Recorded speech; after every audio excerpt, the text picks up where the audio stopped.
601, thank you. Turn right turn heading 340, 340, runway 9 clear for takeoff. Hello.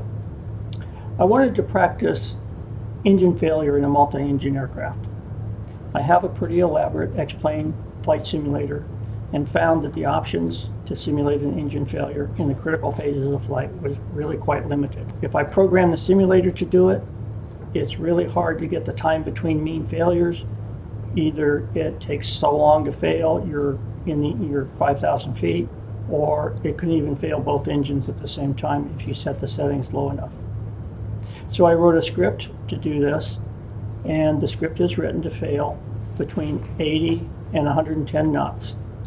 And at the same time, I wrote a piece that lets me reset it right away so I can run that scenario over and over again. Here we are flying a Cessna 340. The Cessna 340 has a VMC of 85, a single engine best angle at 95, and 101 knots is single engine best rate.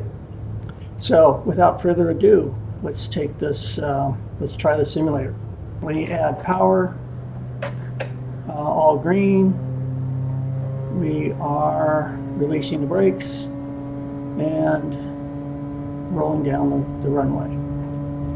The system is set to fail between 80 and 110 knots, and there's 80 knots, and they're 90, so we'll rotate there right through 95, and we don't have enough room to land, so we're taking the gear, and flaps up, and we continue to accelerate, and there's our engine failure. So mixture, prop, throttle, fuel pump on, fuel switch, and identify right engine, verify right engine, feather right engine, trim, and return to the runway. Right engine has failed, so I'm going to make a right-hand turn back to the airport. And so there is the engine failure scenario. We're going to hit the reset.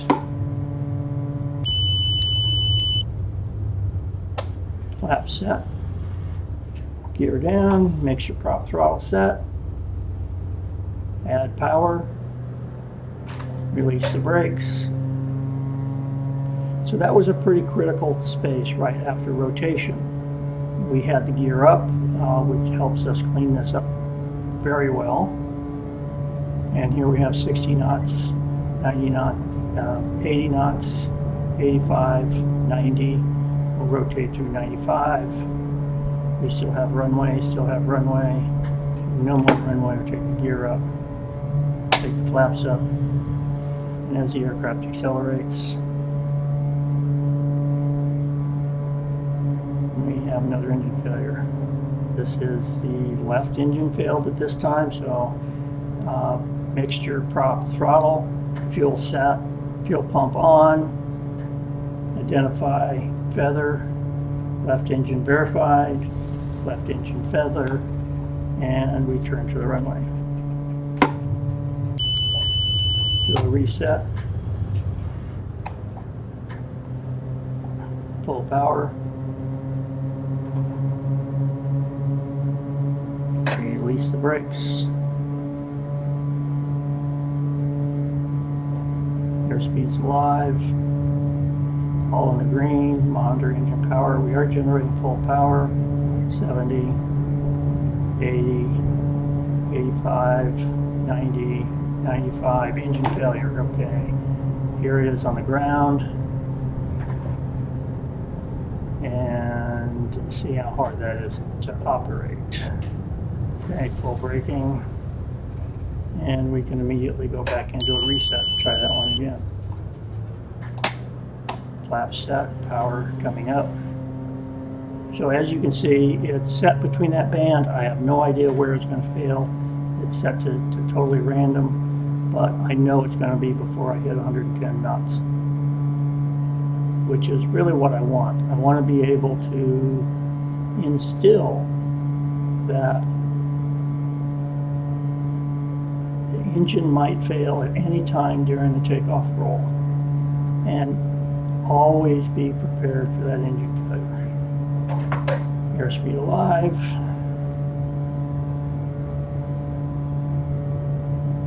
And 80 knots. 90, 95. We'll rotate there.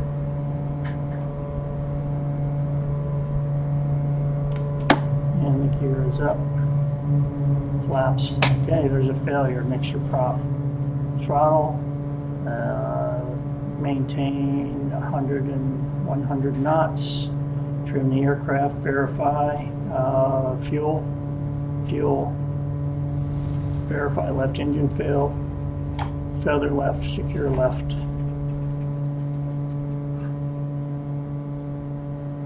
And the trick here is to maintain that runway heading and stabilize the aircraft. Go through your single engine shutdown checklist, which in this case is fuel off, fuel pump off, mixture off, magneto off, and generator off. Shed power as needed. We only have one generator running, so we can shut off some avionics that we don't need, and we can immediately return to the runway. Now, on this return to the runway,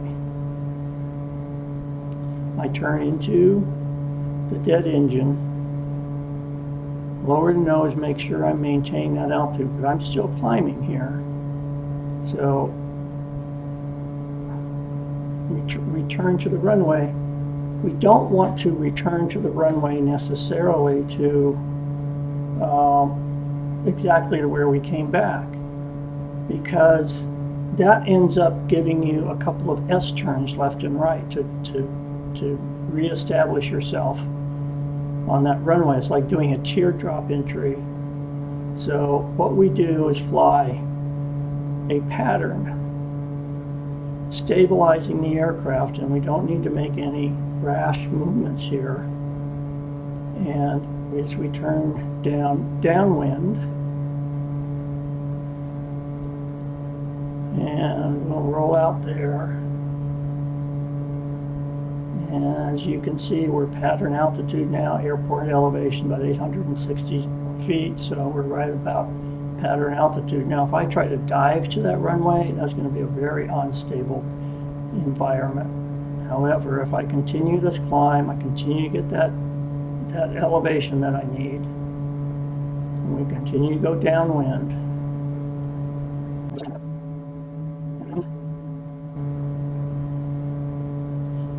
And as we level off, I'm going to go ahead and pull some of this power off. Save that engine. We don't need to burn it up.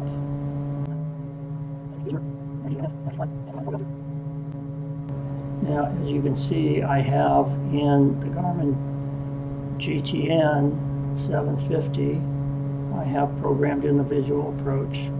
I can switch that off to the ILS, but the visual comes up on the GTN for all your destination airports. I can see there's an 1,800 foot glide slope interception altitude, or I should say glide path, at 3 miles out. That is a good 3 mile gauge. However, there's no point in getting further away from the airport than we actually have to.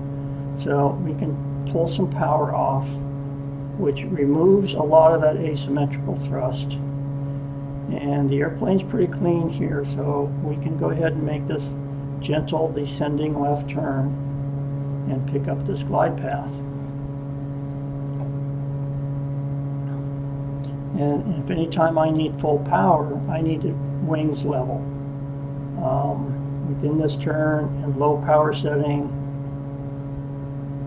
and all the altitude I have, now I can make this safe return to the airport.